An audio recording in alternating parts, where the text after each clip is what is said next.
Welcome to Do What Matters Most. This is the 4th episode in the series, Don't Let Your Career Hurt Your Kids. It's important to help children be selective about who they trust and who they become involved with, but children are actually more likely to make fewer mistakes in their judgments of others if they have a basic motivation to trust rather than mistrust. Teach your children to see the good things in the world, and then when you work with them, you can use the best method that makes it possible for you as a parent to do the right or best thing for your children the first time, instead of adding to the problems when you do not use the correct tools.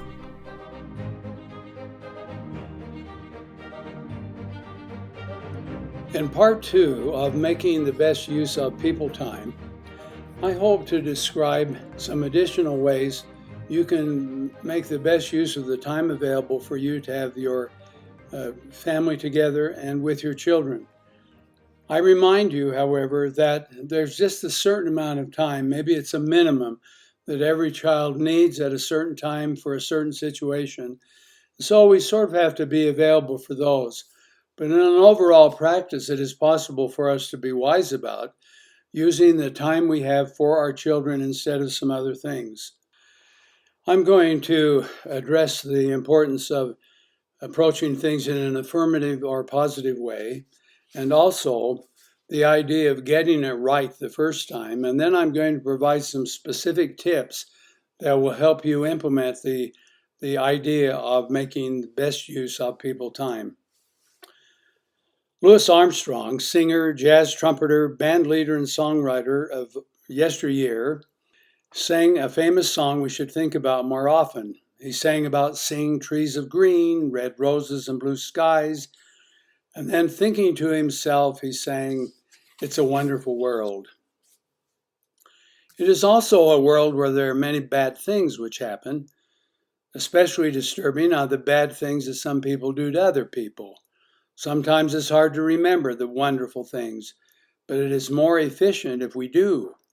I have been impressed with the idea that positive things are usually more simple and negative things more complex. It's not always the case, but it is often enough so that it's sort of like a principle.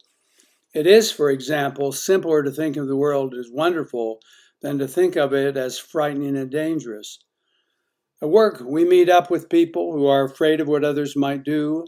They spend time talking in low-voiced tones, hoping to discover a conspiracy or to learn what supervisors might do next. Uncertainty creates apprehension, of course, but we spend more time working if we trust and believe that the world is a good place. There are, I repeat, negative things, and there probably are conspiracies, and there are probably political ideological differences, and there are probably things right in our neighborhood that cause such significant problems that we can hardly stand to think about them. It is also true, however, that there are many people who are generous and kind and positive. And here's the point. Those who mistrust others tend to make more mistakes than those who are trusting. Maybe in the modern day that has changed somewhat, or maybe we just need to refine our abilities to be selective about problems versus things that are positive. But here's what the deal is.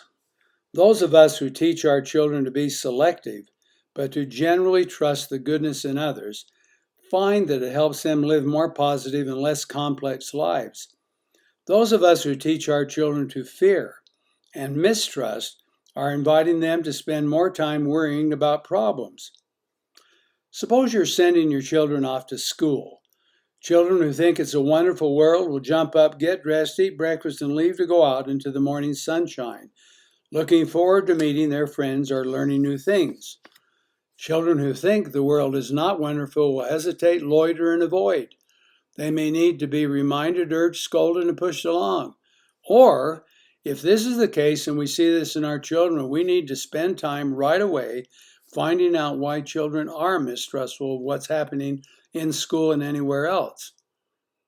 Children learn to think about the world in the same way they see us think about it.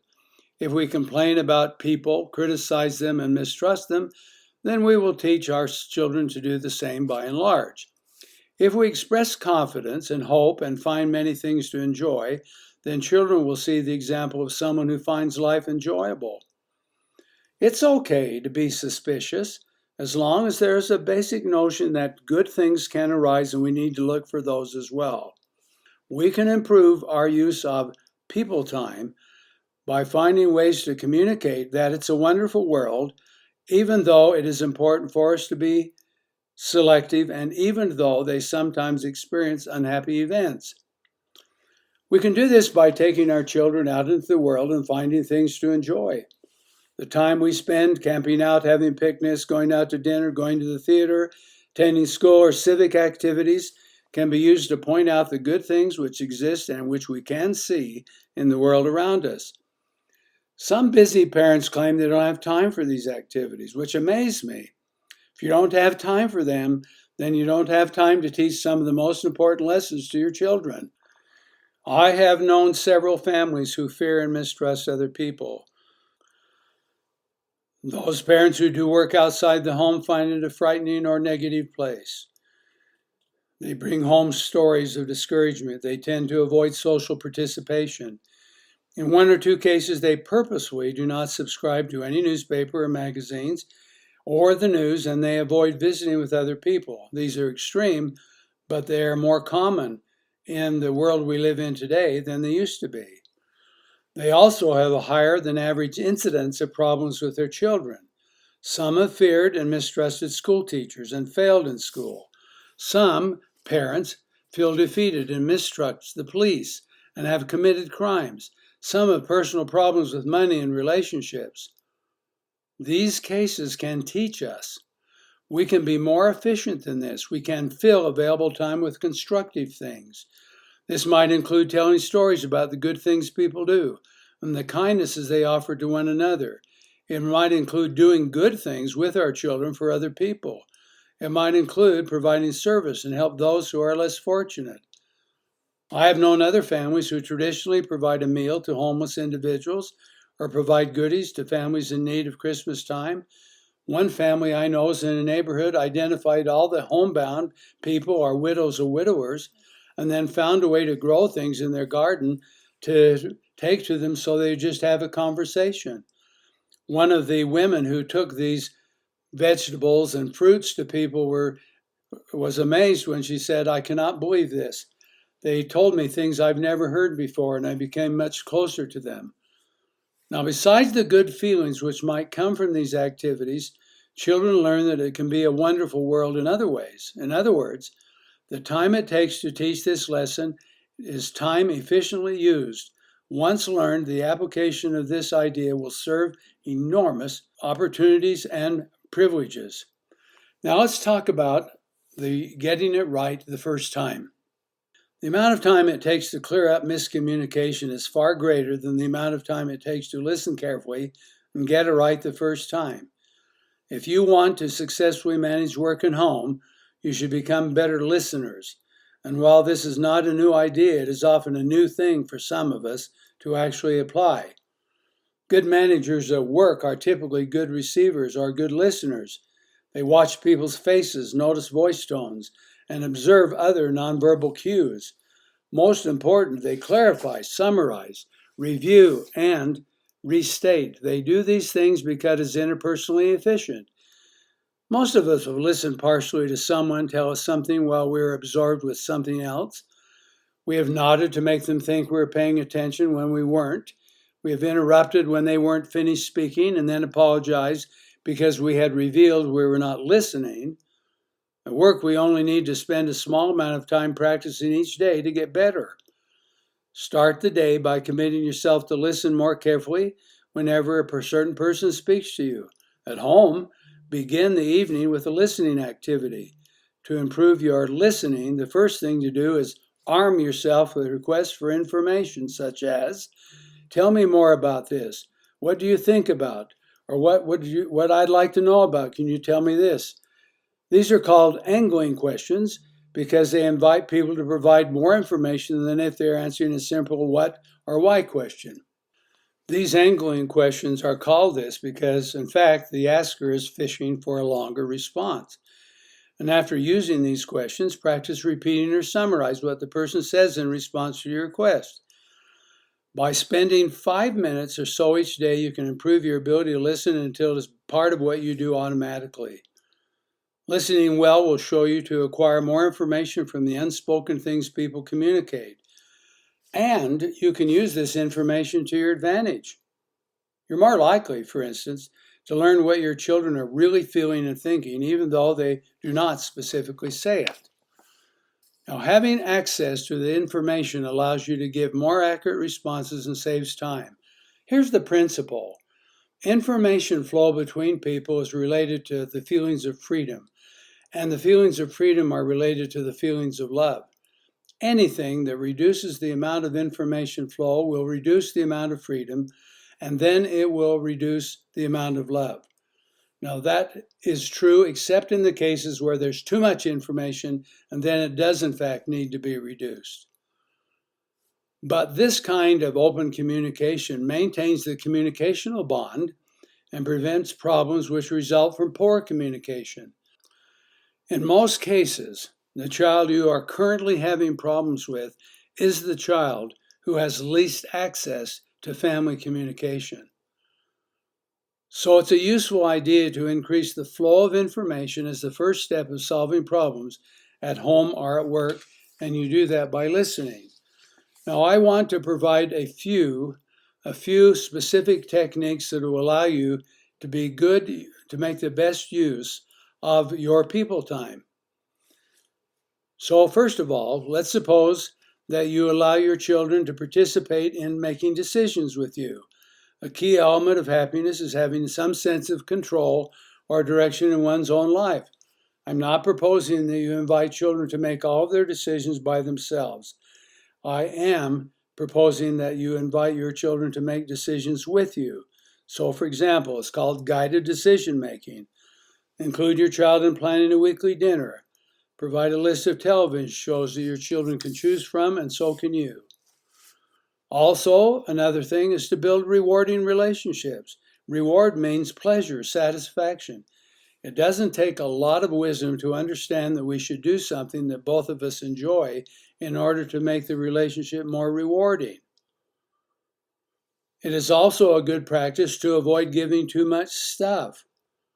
Some parents who are very busy feel guilty, and so what they do is try to make up for that and their guilt by giving their children a lot of things. So these children have a lot of toys in their bedroom. They have a lot of permissive opportunities to go places and do things. Please don't. Spoiling children gives them a false sense of happiness, encouraging them to believe that the source of happiness is in having things. They would much rather spend time with you in a constructive activity. That's why you offer a variety of activities for children when you can and put them together, even small minutes, even face-to-face conversations on the phone. You can also point out silver linings. When children are challenged as you are, look for them and say, well, this is bad here, but maybe something good will happen, or look at this. It is also true that you can be an example. And the best way for children to learn about enduring happiness, for example, is to see it in the lives of their children.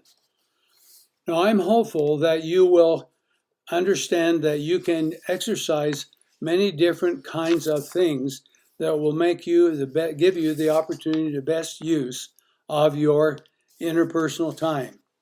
The next tip I want to give is the idea of staying close to your kids.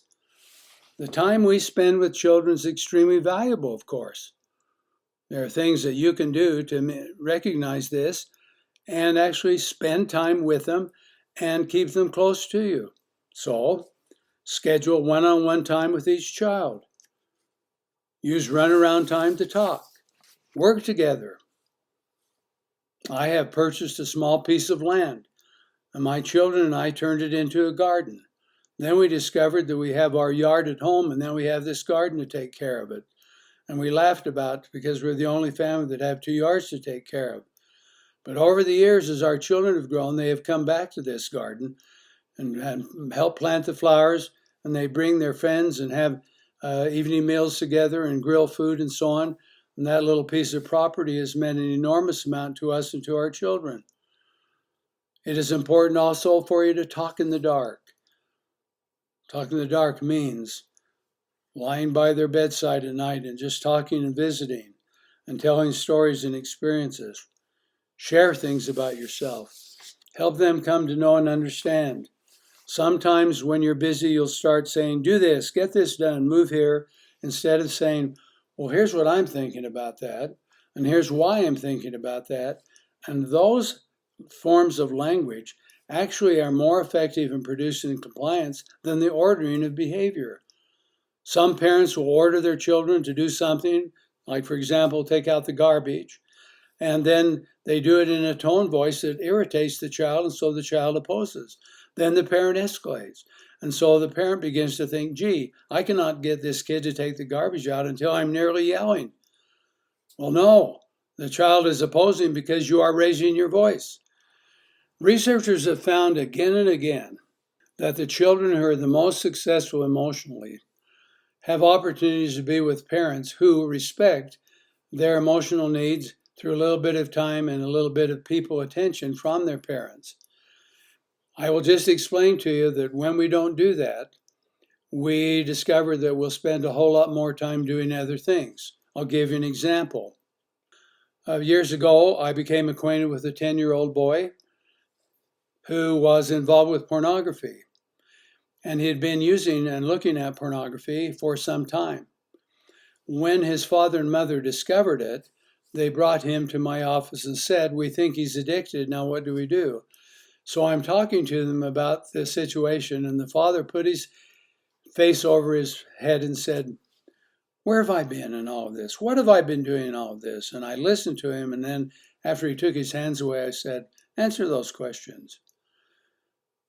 See, why would a son be involved in something like that? And so here's the example. Both his dad and mother worked, and this man sold insurance, and so he was away in the evenings and in the day, and they were separate over a long period of time. So as part of their treatment to help this boy, I asked for and got some time from the parents to be with him, and they became his sponsor, so that whenever he was tempted to get into pornography, he would call them and say, please talk to me, and together they helped him eliminate the problem. It took way more time than it would have taken just to be invested in people time in the first place. This concludes part 2 of making the best use of people time in the series, Don't Let Your Career Hurt Your Kids. Thank you for listening to this episode of Do What Matters Most, which is sponsored by FirstAnswers.com, where you can find new tools for families and parents of 21st century kids with a focus on emotional self-reliance. Visit FirstAnswers.com to sign up for a free newsletter. Find Do What Matters Most on Facebook and our website, mattersmostmedia.org, where you can ask Dr. Scoresby your own questions. Remember to subscribe to stay up to date with new episodes. Give us a rating and write a review on the podcast app or Google Podcasts, and let us know what you think about Do What Matters Most.